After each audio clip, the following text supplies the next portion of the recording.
जय श्री राधे कृष्णा। आप सभी का दिन शुभ हो और भगवान श्री कृष्ण की कृपा आप सभी पर सदा सर्वदा बनी रहे। आप सुन रहे हैं भागवत कथा में स्कंद 8। इसमें आज आप सुनेंगे भगवान शिव के द्वारा समुद्र मंथन के दौरान प्रकट हुए विष का पान करना और समुद्र से अमृत का प्रकट होना और भगवान का मोहिनी अवतार ग्रहण करने का वर्णन। इधर पर्वत के ऊपर दूसरे पर्वत के समान बनकर सहस्त्र बाहु भगवान अपने हाथों से उसे दबाकर स्थित हो गए।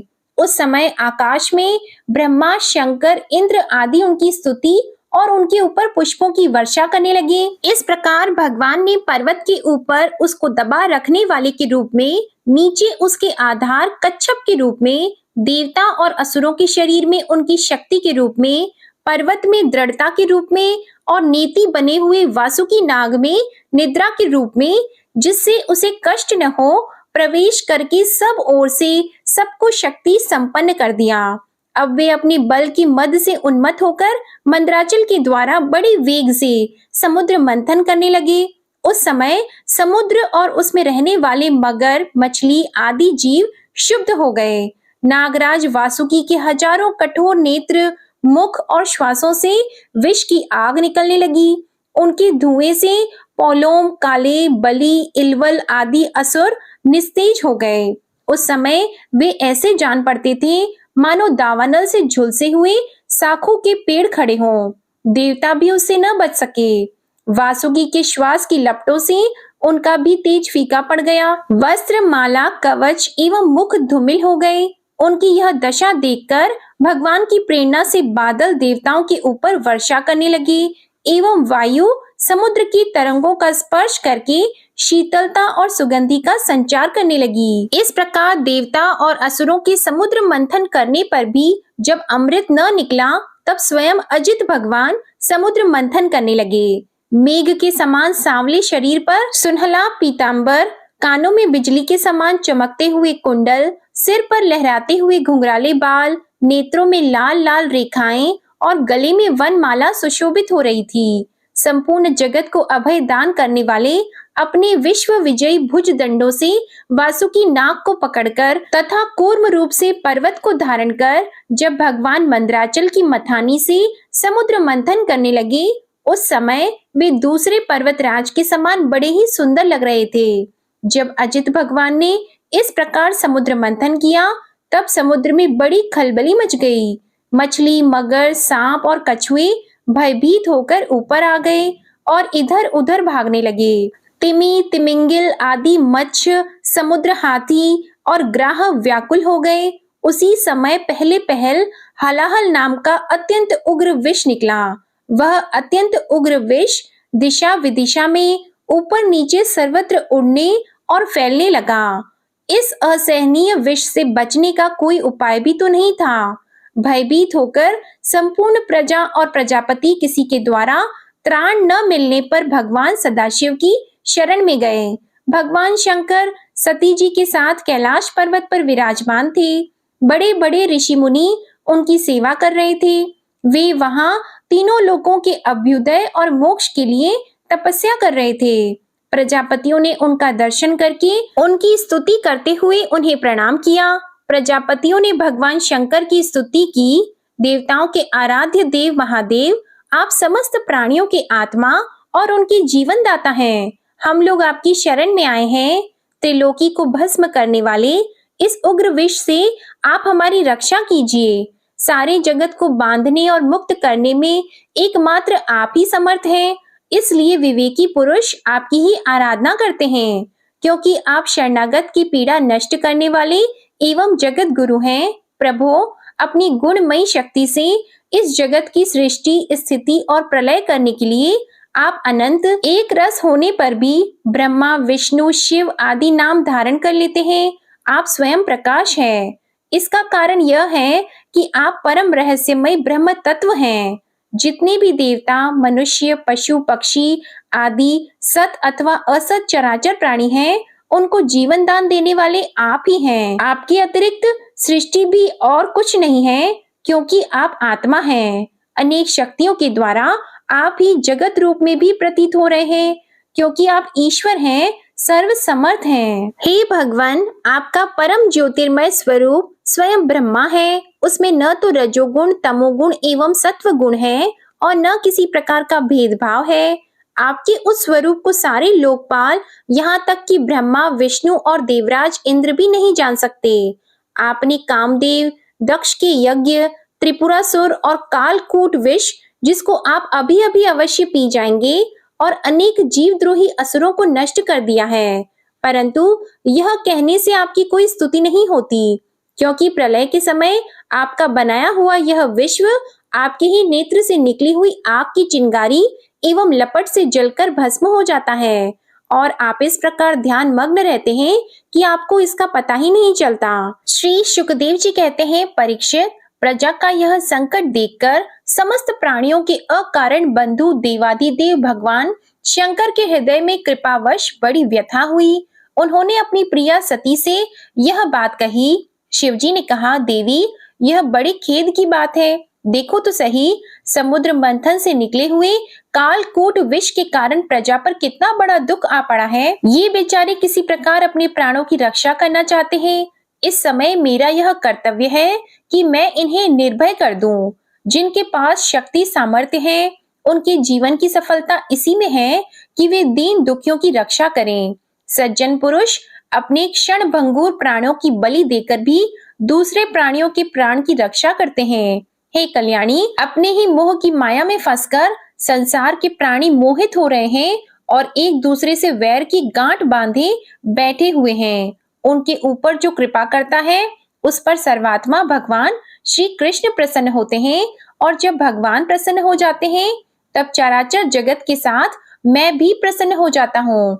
इसलिए अभी अभी मैं इस विष को भक्षण करता हूँ, जिससे मेरी प्रजा का कल्याण हो। श्री सुखदेव जी कहते हैं, विश्व के जीवन दाता भगवान शंकर इस प्रकार सती देवी से प्रस्ताव करके उस विष को खाने के लिए तैयार हो गए। देवी तो उनका प्रभाव जानती ही थी। उन्होंने हृदय से इस बात का अनुमोदन किया। भगवान शंकर बड़े कृपालु हैं। उन्हीं की शक्ति से समस्त प्राणी जीवित रहते हैं। उन्होंने उस तीक्ष्ण हलाहल विष को अपने हथेली पर उठाया और भक्षण कर गए। यह विष जल का पाप मल था। उसने शंकर जी पर भी अपना प्रभाव प्रकट कर दिया। उससे उनका कंठ नीला पड़ गया, परंतु वह तो प्रजा का कल्याण करने वाले भगवान शंकर के लिए भूषण रूप हो गया। परोपकारी सज्जन प्रजा का दुख टालने के लिए स्वयं दुख झेला ही करते हैं, परंतु यह दुख नहीं है, ये तो सबके हृदय में विराजमान भगवान की परम आराधना है। देवादिदेव भगवान शंकर सबकी कामना पूर्ण करने वाले हैं। उनका यह कल्याणकारी अद्भुत कर्म सुनकर संपूर्ण प्रजा, दक्ष कन्या सती, ब्रह्मा जी और स्वयं विष्णु भगवान भी उनकी प्रशंसा करने लगे। जिस समय भगवान शंकर विषपान कर रहे थे, उस समय उनके हाथ से थोड़ा सा विष टपक पड़ा था। उसे बिच्छू, सांप तथा अन्य विषैले जीवों ने एवं विषैली औषधियों ने ग्रहण कर लिया। श्री सुखदेव जी कहते हैं, इस प्रकार जब भगवान शंकर ने विष पी लिया, तब देवता और असुरों को बड़ी प्रसन्नता हुई। वे फिर नए उत्साह से समुद्र मंथन करने लगे। तब समुद्र से कामधेनु प्रकट हुई। वह अग्निहोत्र की सामग्री उत्पन्न करने वाली थी। इसलिए ब्रह्मा लोक तक पहुंचाने वाले यज्ञ के लिए उपयोगी पवित्र घी, दूध आदि प्राप्त करने के लिए ब्रह्मवादी ऋषियों ने उसे ग्रहण किया। उसके बाद उच्चैश्रवा नाम का घोड़ा निकला। वह चंद्रमा के समान श्वेत वर्ण का था। बलि ने उसे लेने की इच्छा प्रकट की। इंद्र ने उसे नहीं चाहा, क्योंकि भगवान ने उन्हें पहले से ही सिखा रखा था। तदंतर ऐरावत नाम का श्रेष्ठ हाथी निकला। उसके बड़े बड़े 4 दांत थे, जो उज्जवल वर्ण कैलाश की शोभा को भी मात करते थे। तत्पश्चात कौस्तुभ नामक पद्मराग मणि समुद्र से निकली। उस मणि को अपने हृदय पर धारण करने के लिए अजित भगवान ने लेना चाहा। परीक्षित, इसके बाद स्वर्ग लोक की शोभा बढ़ाने वाले कल्प वृक्ष निकला। वह याचकों की इच्छाएं उनकी इच्छित वस्तु देकर वैसे ही पूर्ण करता रहता है, जैसे पृथ्वी पर तुम सबकी इच्छाएं पूर्ण करते हो। इसके बाद अप्सराएं प्रकट हुई। वे सुंदर वस्त्रों से सुसज्जित एवं गले में स्वर्ण हार पहने हुई थीं। वे अपनी मनोहर चाल और विलास भरी चितवन से देवताओं को सुख पहुंचाने वाली हुई। इसके बाद शोभा की मूर्ति स्वयं भगवती देवी लक्ष्मी देवी प्रकट हुई। वे भगवान की नित्य शक्ति हैं। उनकी बिजली के समान चमकीली छटा से दिशाएं जगमगा उठी। उनके सौंदर्य, औदार्य, यौवन, रूप, रंग और महिमा से सबका चित्त खिंच गया। देवता, असुर, मनुष्य सभी ने चाहा कि ये हमें मिल जाए। स्वयं इंद्र अपने हाथों उनके बैठने के लिए बड़ा विचित्र आसन ले आए। श्रेष्ठ नदियों ने मूर्तिमान होकर उनके अभिषेक के लिए सोने के घड़ों में भर भर कर पवित्र जल ला दिया। पृथ्वी ने अभिषेक के योग्य सब औषधियां दी। गौओं ने पंचगव्य और वसंत ऋतु ने चैत्र वैशाख में होने वाले सब फूल फल उपस्थित कर दिए। इन सामग्रियों से ऋषियों ने विधि पूर्वक उनका अभिषेक संपन्न किया। गंधर्वों ने मंगलमय संगीत की तान छेड़ दी। नर्तकियां नाच नाच कर गाने लगी। बादल सदैव होकर मृदंग, डमरू, ढोल, नगाड़े, वीणा बड़े जोर जोर से बजाने लगे। तब भगवती लक्ष्मी देवी हाथ में कमल लेकर सिंहासन पर विराजमान हो गईं। दिग्गजों ने जल से भरे कलशों से उनको स्नान कराया। उस समय ब्राह्मण गण वेद मंत्रों का पाठ कर रहे थे। समुद्र ने पीले रेशमी वस्त्र उनको पहनने के लिए दिए। वरुण ने ऐसी वैजयंती माला समर्पित की जिसकी मधुमय सुगंध से भौरे मतवाले हो रहे थे। प्रजापति विश्वकर्मा ने भांति भांति के गहने, सरस्वती ने मोतियों का हार, ब्रह्मा जी ने कमल और नागों ने 2 कुंडल समर्पित किए। इसके बाद लक्ष्मी जी ब्राह्मणों के स्वस्त्यन पाठ कर चुकने पर अपने हाथों में कमल की माला लेकर उसे सर्वगुण संपन्न पुरुष के गले में डालने चली। माला के आसपास उसकी सुगंध से मतवाले हुए भौरे गुंजार कर रहे थे। उस समय लक्ष्मी जी के मुख की शोभा अवर्णनीय हो रही थी। सुंदर कपोलों पर कुंडल लटक रहे थे। लक्ष्मी जी कुछ लज्जा के साथ मंद मंद मुस्कुरा रही थीं। उनकी कमर बहुत पतली थी। उन पर चंदन और केसर का लेप था। जब वे इधर उधर चलती थीं, तब उनकी पाजेब से बड़ी मधुर झनकार निकलती थी।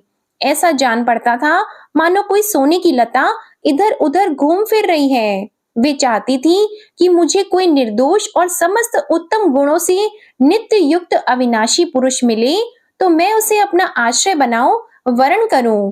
परंतु गंधर्व, यक्ष, असुर, सिद्ध, चारण, देवता आदि में कोई भी वैसा पुरुष उन्हें नहीं मिला। वे मन ही मन सोचने लगी कि कोई तपस्वी तो है, परंतु उन्होंने क्रोध पर विजय नहीं प्राप्त की है। किन्हीं में ज्ञान तो है, परंतु वे पूरे अनासक्त नहीं है। कोई कोई है तो बड़े महत्वशाली, परंतु वे काम को नहीं जीत सकते हैं। किन्हीं में ऐश्वर्य भी बहुत है, परंतु वह ऐश्वर्य ही किस काम का जब उन्हें दूसरों का आश्रय लेना पड़ता है। किन्हीं में धर्म आचरण तो है, परंतु प्राणियों के प्रति वे प्रेम का पूरा बर्ताव नहीं करते। त्याग तो है, परंतु केवल त्याग ही तो मुक्ति का कारण नहीं है। किन्हीं किन्हीं में वीरता तो अवश्य है, परंतु वे भी काल के पंजे से बाहर नहीं है। अवश्य ही कुछ महात्माओं में विषयासक्ति नहीं है, परंतु वे तो निरंतर अद्वैत समाधि में ही तल्लीन रहते हैं। किसी किसी ऋषि ने आयु तो बहुत लंबी प्राप्त कर ली है, परंतु उनका शील मंगल भी मेरे योग्य नहीं है। किन्हीं में शील मंगल भी है, परंतु उनकी आयु का कुछ ठिकाना नहीं। अवश्य ही किन्हीं में दोनों ही बातें हैं, परंतु वे अमंगल वेश में रहते हैं। रहे एक भगवान विष्णु, उनमें सभी मंगलमय गुण नित्य निवास करते हैं, परंतु वे मुझे चाहते ही नहीं। इस प्रकार सोच विचार कर अंत में श्री लक्ष्मी जी ने अपने चिर अभीष्ट भगवान को ही वर के रूप में चुना, क्योंकि उनमें समस्त सद्गुण नित्य निवास करते हैं। प्राकृत गुण उनका स्पर्श नहीं कर सकते और अणिमा आदि समस्त गुण उनको चाहा करते हैं, परंतु वे किसी की भी अपेक्षा नहीं रखते। वास्तव में लक्ष्मी जी के एकमात्र आश्रय भगवान ही हैं। इसी से उन्होंने उन्हीं को वरण किया। लक्ष्मी जी ने भगवान के गले में वह नवीन कमलों की सुंदर माला पहना दी, जिसके चारों ओर झुंड के झुंड मतवाले मधुकर गुंजार कर रहे थे। इसके बाद लज्जापूर्ण मुस्कान और प्रेम पूर्ण चितवन से अपने निवास स्थान उनके वक्ष स्थल को देखती हुई वे उनके पास ही खड़ी हो गईं। जगत पिता भगवान ने जगत जननी समस्त संपत्तियों की अधिष्ठात्र देवता श्री लक्ष्मी जी को अपने वक्ष स्थल पर ही सर्वदा निवास करने का स्थान दिया। लक्ष्मी जी ने वहां विराजमान होकर अपनी करुणा भरी चितवन से तीनों लोक, लोकपति और अपनी प्यारी प्रजा की अभिवृद्धि की। उस समय शंख, तुरही, मृदंग आदि बाजे बजने लगे। गंधर्व अप्सराओं के साथ नाचने गाने लगे। इससे बड़ा भारी शब्द होने लगा। ब्रह्मा, रुद्र, अंगिरा आदि सब प्रजापति पुष्प वर्षा करते हुए भगवान के गुण, स्वरूप और लीला आदि के यथार्थ वर्णन करने वाले मंत्रों से उनकी स्तुति करने लगे। देवता, प्रजापति और प्रजा सभी लक्ष्मी जी की कृपा दृष्टि से शील आदि उत्तम गुणों से संपन्न होकर बहुत सुखी हो गए। हे परीक्षित, इधर जब लक्ष्मी जी ने दैत्य और दानवों की उपेक्षा कर दी, तब वे लोग निर्बल, उद्योग रहित, निर्लज और लोभी हो गए। इसके बाद समुद्र मंथन करने पर कमल नयनी कन्या के रूप में वारुणी देवी प्रकट हुई। भगवान की अनुमति से दैत्यों ने उसे ले लिया। फिर महाराज, देवता और असुरों ने अमृत की इच्छा से जब और भी समुद्र मंथन किया, तब उनमें से एक अत्यंत अलौकिक पुरुष प्रकट हुआ। उसकी भुजाएं लंबी एवं मोटी थीं। उसका गला शंख के समान उतार चढ़ाव वाला था और आंखों में लालिमा थी। शरीर का रंग बड़ा सुंदर सांवला था। गले में माला, अंग अंग सब प्रकार के आभूषणों से सुसज्जित, शरीर पर पीतांबर, कानों में चमकीले मणियों के कुंडल, चौड़ी छाती, तरुण अवस्था, सिंह के समान पराक्रम, अनुपम सौंदर्य, घुंघराले बाल लहराते हुए उस पुरुष की छवि बड़ी अनोखी थी। उसके हाथों में कंगन और अमृत से भरा हुआ कलश था। वह साक्षात विष्णु भगवान के अंश का अवतार थे। वे ही आयुर्वेद के प्रवर्तक और यज्ञ भोक्ता धन्वंतरी के नाम से सुप्रसिद्ध हुए। जब दैत्यों की दृष्टि उन पर तथा उनके हाथ में अमृत से भरे हुए कलश पर पड़ी, तब उन्होंने शीघ्रता से बलात् उस अमृत के कलश को छीन लिया। वे तो पहले से ही इस ताक में थे कि किसी तरह समुद्र मंथन से निकली हुई सभी वस्तुएं हमें मिल जाए। जब असुर उस अमृत से भरे कलश को छीन ले गए, तब देवताओं का मन विषाद से भर गया। अब वे भगवान की शरण में आए। उनकी दीन दशा देखकर भक्त वांछा कल्पत्रु भगवान ने कहा, देवताओं, तुम लोग खेद मत करो, मैं अपनी माया से उनमें आपस की फूट डालकर अभी तुम्हारा काम बना देता हूँ। परीक्षित, अमृत लोलुप दैत्यों में उसके लिए आपस में झगड़ा खड़ा हो गया। सभी कहने लगे, पहले मैं पीऊंगा, पहले मैं, तुम नहीं, तुम नहीं। उनमें जो दुर्बल थे, वे उन बलवान दैत्यों का विरोध करने लगे, जिन्होंने कलश छीनकर अपने हाथ में कर लिया था। वे ईर्ष्यावश धर्म की दुहाई देकर उनको रोकने और बार बार कहने लगे, भाई, देवताओं ने भी हमारे बराबर ही परिश्रम किया है, उनको भी यज्ञ भाग के समान इसका भाग मिलना ही चाहिए, यही सनातन धर्म है। इस प्रकार इधर दैत्यों में तू मैं हो रही थी और उधर सभी उपाय जानने वालों के स्वामी चतुर शिरोमणि भगवान ने अत्यंत अद्भुत और अवर्णनीय स्त्री का रूप धारण किया। शरीर का रंग नील कमल के समान श्याम एवं देखने ही योग्य था। अंग प्रत्यंग बड़े ही आकर्षक थे। दोनों कान बराबर और कर्ण फूल से सुशोभित थे। सुंदर कपोल, ऊंची नासिका और रमणीय मुख था। मुख से निकलती हुई सुगंध के प्रेम से गुनगुनाते हुए भौरे उस पर टूटे पड़ते थे, जिससे नेत्रों में कुछ घबराहट का भाव आ जाता था। अपने लंबे केश पाशों में उन्होंने खिले हुए बेल के पुष्पों की माला गूंथ रखी थी। सुंदर गले में कंठ के आभूषण और सुंदर भुजाओं में बाजूबंद सुशोभित थे। इनके चरणों के नुपुर मधुर ध्वनि से रुंझुन रुंझुन कर रहे थे और स्वच्छ साड़ी से ढके नितंब द्वीप पर शोभायमान करधनी अपनी अनूठी छटा छिटक रही थी। अपनी सलज मुस्कान, नाचती हुई तिरछी भौहें और विलास भरी चितवन मोहिनी रूपधारी भगवान दैत्य सेनापतियों के चित्त में बार बार मोहित कर रहे थे। श्री सुखदेव जी कहते हैं, परीक्षित, असुर आपस के सद्भाव और प्रेम को छोड़कर एक दूसरे की निंदा कर रहे थे और डाकू की तरह एक दूसरे के हाथ से अमृत का कलश छीन रहे थे। इसी बीच में उन्होंने देखा कि एक बड़ी सुंदरी स्त्री उनकी ओर चली आ रही है। वे सोचने लगे, कैसा अनुपम सौंदर्य है, शरीर में से कितनी अद्भुत छटा छिटक रही है, तनिक इसकी नई उम्र तो देखो। बस अब वे आपस की लाग डांट भूलकर उसके पास दौड़ गए। उन लोगों ने काम मोहित होकर उससे पूछा, कमल नयनी, तुम कौन हो, कहाँ से आ रही हो, क्या करना चाहती हो? सुंदरी, तुम किसकी कन्या हो? तुम्हें देखकर हमारे मन में खलबली है। हम समझते हैं कि अब तक देवता, दैत्य, सिद्ध, गंधर्व, चारण और लोकपालों ने भी तुम्हें स्पर्श तक न किया होगा, फिर मनुष्य तो तुम्हें कैसे छू पाते? सुंदरी, अवश्य ही विधाता ने दया करके शरीरधारियों की संपूर्ण इंद्रियों एवं मन को तृप्त करने के लिए तुम्हें यहाँ भेजा है। मानिनी, वैसे हम लोग एक ही जाति के हैं, फिर भी हम सब एक ही वस्तु चाह रहे हैं, इसलिए हम में डाह और वैर की गांठ पड़ गई है। सुंदरी, तुम हमारा झगड़ा मिटा दो। हम सभी कश्यप जी के पुत्र होने के नाते सगे भाई हैं। हम लोगों ने अमृत के लिए बड़ा पुरुषार्थ किया है। तुम न्याय के अनुसार निष्पक्ष भाव से इसे बांट दो, जिससे फिर हम लोगों में किसी प्रकार का झगड़ा न हो।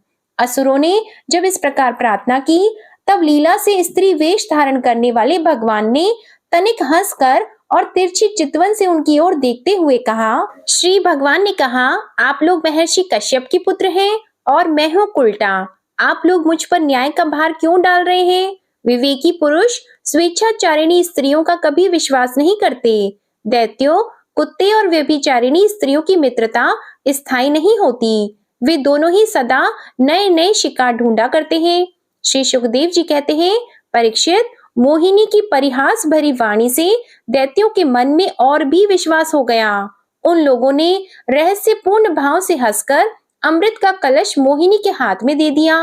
भगवान ने अमृत का कलश अपने हाथ में लेकर तनिक मुस्कुराते हुए मीठी वाणी से कहा, मैं उचित या अनुचित जो कुछ भी करूं, वह सब यदि तुम लोगों को स्वीकार हो तो मैं यह अमृत बांट सकती हूँ।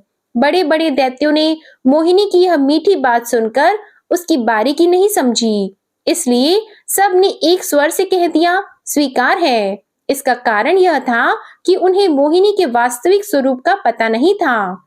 इसके बाद एक दिन का उपवास करके सबने स्नान किया, हविष्य से अग्नि में हवन किया, गौ ब्राह्मण और समस्त प्राणियों को घास चारा अन्न धन आदि का यथा योग्य दान दिया तथा ब्राह्मणों से स्वस्त्यन कराया। अपनी अपनी रुचि के अनुसार सबने नए नए वस्त्र धारण किए और इसके बाद सुंदर सुंदर आभूषण धारण करके सब के सब उन कुशासनों पर बैठ गए जिनका अगला हिस्सा पूर्व की ओर था।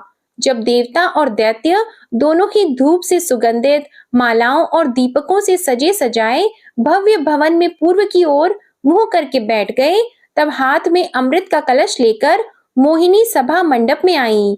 वह एक बड़ी सुंदर साड़ी पहने हुई थी। नितंबों के भार के कारण वह धीरे धीरे चल रही थी। आंखें मद से विह्वल हो रही थी। स्वर्ण नुपुर अपनी झनकार से सभा भवन को मुखरित कर रहे थे। सुंदर कानों में सोने के कुंडल थे और उसकी नासिका, कपोल तथा मुख बड़े ही सुंदर थे। स्वयं पर देवता भगवान मोहिनी के रूप में ऐसे जान पड़ते थे मानो लक्ष्मी जी की कोई श्रेष्ठ सखी वहां आ गई हो।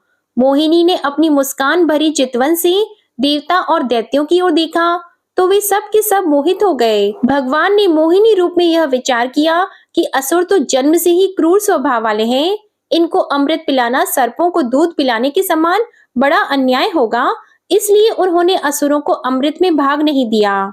भगवान ने देवता और असुरों की अलग अलग पंक्तियां बना दी और फिर दोनों को कतार बांधकर अपने अपने दल में बैठा दिया। इसके बाद अमृत का कलश हाथ में लेकर भगवान दैत्यों के पास चले गए। उन्हें हाव भाव और कटाक्ष से मोहित करके दूर बैठे हुए देवताओं के पास आ गए तथा उन्हें अमृत पिलाने लगे, जिसे पी लेने पर बुढ़ापे और मृत्यु का नाश हो जाता है। हे परीक्षित, असुर अपनी की हुई प्रतिज्ञा का पालन कर रहे थे। उनका स्नेह भी हो गया था और वे स्त्री से झगड़ने में अपनी निंदा भी समझते थे, इसलिए वे चुपचाप बैठे रहे। मोहिनी में उनका अत्यंत प्रेम हो गया था। वे डर रहे थे कि उससे हमारा प्रेम संबंध टूट न जाए। मोहिनी ने भी पहले उन लोगों का बड़ा सम्मान किया था, इससे वे और भी बंध गए थे। यही कारण है कि उन्होंने मोहिनी को कोई अप्रिय बात नहीं कही। जिस समय भगवान देवताओं को अमृत पिला रहे थे, उसी समय राहु दैत्य देवताओं का वेश बनाकर उनके बीच में आ बैठा और देवताओं के साथ उसने भी अमृत पी लिया, परंतु तत्क्षण चंद्रमा और सूर्य ने उसकी पोल खोल दी। अमृत पिलाते पिलाते ही भगवान ने अपने तीखी धार वाले चक्र से उसका सिर काट डाला। अमृत का संसर्ग न होने से उसका धड़ नीचे गिर गया, परंतु सिर अमर हो गया और ब्रह्मा जी ने उसे ग्रह बना दिया। वही राहु पर्व के दिन पूर्णिमा और अमावस्या को वैर भाव से बदला लेने के लिए चंद्रमा तथा सूर्य पर आक्रमण किया करता है। जब देवताओं ने अमृत पी लिया तब समस्त लोगों को जीवन दान करने वाले भगवान ने बड़े बड़े दैत्यों के सामने ही मोहिनी रूप त्याग कर अपना वास्तविक रूप धारण कर लिया। हे परीक्षित, देखो, देवता और दैत्य दोनों ने एक ही समय एक स्थान पर एक प्रयोजन तथा एक वस्तु के लिए एक विचार से एक ही कर्म किया था, परंतु फल में बड़ा भेद हो गया।